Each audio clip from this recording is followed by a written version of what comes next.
ইফতারির আগে যে দোয়া ওইটা আল্লাহ ফিরায় না। ইফতারি করার আগ মুহূর্তে আমরা যে যে পেঁয়াজু, আলুর চপ, বেগুনি, হ্যাঁ এগুলো খান আপনারা? রুয়াবজা শরবত খান নাকি?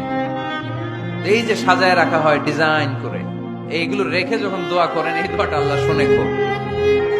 আল্লাহ বলে কিরে ফেরেশতারা ঘটনা কি, এত খাবার কেন? আল্লাহ রোজা রাখছে।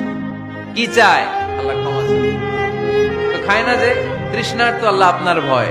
আমারা দেখছে না, আল্লাহ আপনারা দেখে নাই। জান্নাত দেখে নাই, আমার জাহান্নাম দেখেছে আল্লাহ কিন্তু জানে। তারপরে ফেরেশতাদের মুখ থেকে বের করা হবে। সুবহানাল্লাহ পড়েন।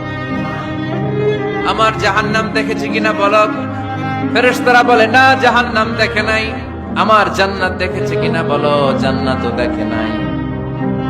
কিছুই দেখে নাই, আপনারও দেখে নাই। আল্লাহ এবার খুশি হয়ে যাবে।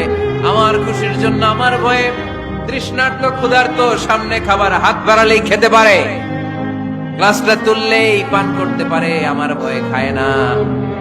আমার ক্ষমা চায়, আমার কাছে ক্ষমা প্রার্থনা করে। এখন আমার বান্দা যা দোয়া করবে, বান্দার সব দোয়া আমি কবুল করে নেব।